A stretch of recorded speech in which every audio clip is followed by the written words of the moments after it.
இன்று நாங்கள் IPv4 மற்றும் IPv6 என்றால் என்ன, அது எவ்வாறு தோற்றம் கண்டது, அதன் பின்னால் இருக்கின்ற விஞ்ஞானங்கள் பற்றிய விடயங்களில் புரிதல்களை விசாலப்படுத்திக் கொள்வோம். சோ ஐபி அட்ரஸ் என்றால் என்ன என்பது தொடர்பில் நாங்கள் ஒரு காணொளியில் கண்டிருந்தோம். அந்த காணொளியை நீங்கள் கண்டாவிட்டால் இங்கே கிளிக் செய்வதன் மூலம் அதனை கண்டுகொள்ளலாம். அதே போல அந்த காணொளிக்கான இணைப்பை நான் இந்த காணொளியினுடைய டிஸ்கிரிப்ஷனின் கீழே வழங்கி இருக்கிறேன். அதனை கிளிக் செய்வதன் மூலம் கூட நீங்கள் கண்டுகொள்ள முடியும். IPv4 இதனுடைய விரிவாக்கம் என்னவென்றால் internet protocol version 4, right? So இந்த IPv4 பயன்படுத்தி உருவாக்கப்பட்ட ஐபி அட்ரஸ்களினுடைய அளவு குறைவாக காணப்பட்டது. இணையத்தில் இணைகின்ற சாதனங்களுக்காக வழங்குகின்ற தகவை இது கொண்டிருக்கவில்லை. இதனால் தான் ஒரு புதிய தொழில்நுட்பம் தேவைப்பட்டது. அதனால்தான் அது IPv6 உருவாக்கப்பட்டது. IPv6 என்பது அதே போலதான் இன்டர்நெட் புரோட்டோகால் வெர்ஷன் 6 எனப்படுகிறது. இந்த IPv6 உருவாக்கப்படுவதற்கு முதலில் கூட இந்த வரிதாக்கம் காரணமாக இதற்கான ஒரு தற்காலிகமான சில விடயங்கள் செய்யப்பட்டது. இந்த தற்காலிக ஏற்பாடை தாண்டி புதிய விடயங்கள் எவ்வாறு தோற்றம் கண்டது என்பதை பற்றி நாங்கள் விரிவாக இப்போது காண்போம்.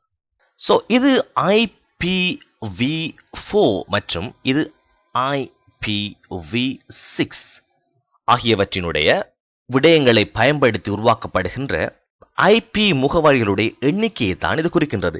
இதனை நாங்கள் ஒரு குறிப்பாக 4.3 பில்லியன் என்று சொல்லிவிடலாம். 4.3 பில்லியன் என்று சொல்லிவிடலாம். அதே போல இதனை நாங்கள் 340 அன்டிசில்லியன் என்று சொல்லலாம். இதனை நாங்கள் புரிந்த, அதாவது நமக்கு தெரிந்த ஒரு வகையான எண்களில் சொல்லுவதானால் 340 பில்லியன் பில்லியன் பில்லியன் பில்லியன் என்று சொல்ல வேண்டியிருக்கும்.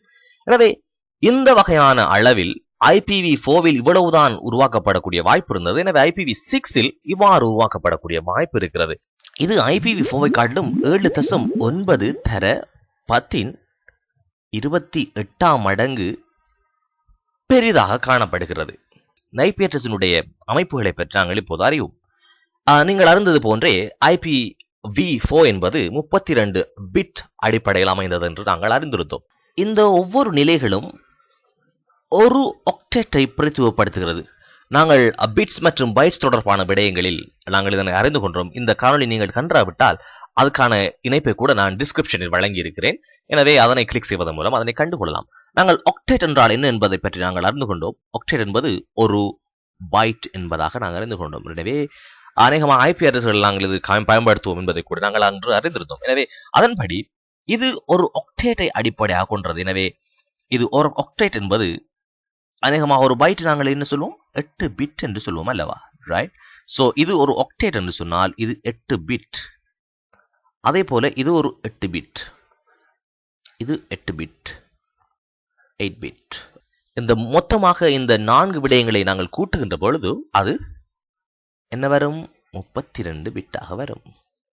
pretty cool, huh? சோ அதே போல நாங்கள் இங்கு பார்த்தோமானால் இங்கு 2 ஆக்டெட்கள் தான் ஒவ்வொரு நிலைகளையும் பிரதிநிதித்துவப்படுத்துகிறது. அதற்கு முதலில் நாங்கள் IPv6 இந்த முகவரி எண் என்பதை எவ்வாறு சுருக்கி எழுதலாம், இதற்கான சுருக்கல் எழுதுவதற்கான தகவுகள் அல்லது விதிகள் இருக்கின்றதா என்பதை பற்றி நாங்கள் இப்போது பார்ப்போம். இதனை உண்மையாக நாங்கள் இதனை சுருக்கி இவ்வாறு எழுதலாம். FEAD: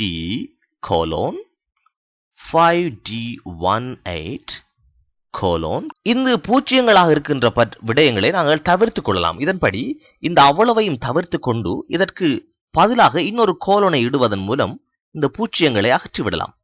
அதே போல இங்கு காணப்படுகின்ற பூஜ்ஜியத்தையும் அகற்றிவிடலாம். அதனால் அந்த பூஜ்ஜியத்தை தவிர்த்து 652.3FFD8D62 இந்த விரிவாக காணப்படுகின்ற இந்த விடயத்தை நாங்கள் இவ்வாறு எளிமையாக எழுதிக் கொள்ளக்கூடிய வாய்ப்பு இருக்கிறது.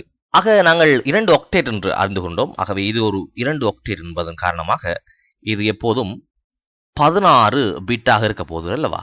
அதே போல இந்த ஒவ்வொரு நிலைகளும் 16 பிட்டையே பிரதிநிதித்துவப்படுத்தும். எனவே இவ்வாறாக 8 நிலைகள் காணப்படுவதால் 16 தர 8 எத்தனை, 128. அதே போல இது 128 பிட் அடிப்படையில் உருவாக்கப்பட்டிருக்கிறது என்பதை நாங்கள் அறிந்து கொண்டோம். இதன் அடிப்படையில் 8 பிட் என்பது 2 8 என்பது 256, ரைட்?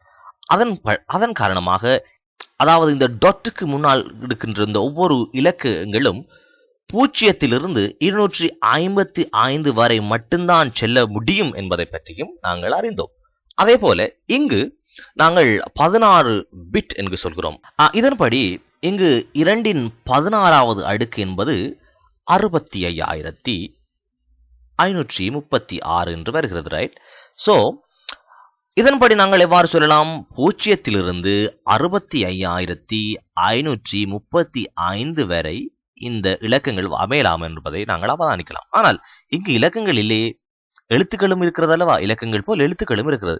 இதற்கான காரணம் என்ன? ரைட்.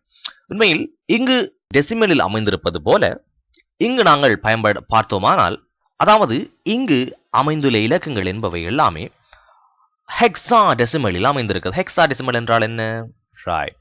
16 அடியாக கொண்ட இலக்கங்கள் தான் ஹெக்ஸா டெசிமல் என்று சொல்லப்படும். ஹெக்ஸா டெசிமல் என்பது பொதுவாக 0 1 2 3 4 5 6 7 8 9 அடுத்ததாக A B C D E F. ஆக இந்த மொத்தமாக நாங்கள் 16 இலக்கங்கள் இங்கு காணப்படுகிறது. அதாவது எழுத்துக்களை சேர்ந்து தான் நாங்கள் இலக்கங்களை சொல்லுவோம். இதனை அடிப்படையாக கொண்டுதான் இங்கு இலக்கங்கள் உருவாக்கப்படுகிறது. எனவே இதன்படி இந்த நிலைகளை நாங்கள் உருவாக்குவதற்கு இதனை எவ்வாறு சொல்லலாம் என்று சொன்னால், 0 ரைட், இப்படி இருந்து 0 F F F F என்று நாங்கள் ஹெக்ஸாடெசிமலில் வழங்கினோமானால் F F F F என்பதனுடைய ஹெக்ஸாடெசிமலுடைய 10 அடியாக கொண்ட பெறுமதி என்பது 65,535 தான். ரைட். சோ இது உண்மையில் ஒரு சிக்கலான ஒரு விடயமே அல்ல. குறிப்பாக நாங்கள் 16 அடியாக கொண்ட ஒரு இலக்கமாக நாங்கள் கருதி கொண்டோமே, ஆனால் இது உண்மையில் மிகவும் இலகுவானதாக நாங்கள் புரிந்து கொள்ள முடியும். ஆக நாங்கள் IPv4 மற்றும் IPv6 பற்றி அறிந்து கொண்டோம். ஆனால் நடுவில் ஒரு இலக்கத்தை காணோமே. IPv5 என்று ஒன்று இருக்கத்தானே வேண்டும். ரைட், நல்ல கேள்வி. ஓகே, பொதுவாக IPv5 என்பது இருந்தது. அட ஒரு விடயம். அதே போல இதற்கான உண்மையில் இது உருவாக்கப்படுகின்ற பொழுது இதனுடைய பெயராக சொல்லப்பட்டது இன்டர்நெட் ஸ்ட்ரீம் புரோட்டோகால், ரைட்?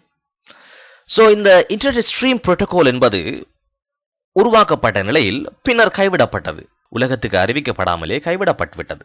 இதன் காரணமாக இது பற்றிய அபிவிருத்தி நடவடிக்கைகள், இது பற்றி உருவாக்க பற்றிய விடயங்கள், செய்திகள் எல்லாமே மக்களுக்கு ஓரளவில் தெரிந்ததன் காரணமாக புதிதாக IPv6 என்பதை IPv5 என்று தொடங்கியிருந்தால் இதில் குழப்பங்கள் ஏற்படலாம், கன்ஃபியூஷன் ஏற்படலாம் என்கின்ற ஒரே ஒரு காரணத்துக்காக வேண்டி இதனை அப்படியோ கழித்து விட்டார்கள். எனவே அந்த நடுவுலே காணாமல் போன அந்த நம்பர் ஒரு காரணத்துக்காகவே கழிக்கப்பட்டது என்பதை பற்றி நாங்கள் இப்போது தெரிந்து கொண்டோம். எனவே நாங்கள் IPv4 மற்றும் IPv6 மற்றும் இடையில் காணாமல் போன அந்த IPv5 பற்றிய விடயங்களிலும் தெளிவை கண்டிருந்தோம். எனவே இந்த காணொளி உங்களுக்கு பிடித்திருந்தால் லைக் செய்யலாம், உங்கள் நண்பர்கள் எல்லோருக்கும் சொல்லி அனுப்பலாம், உங்கள் சமூக வலைத்தளங்களில் பகிர்ந்து கொள்ளலாம்.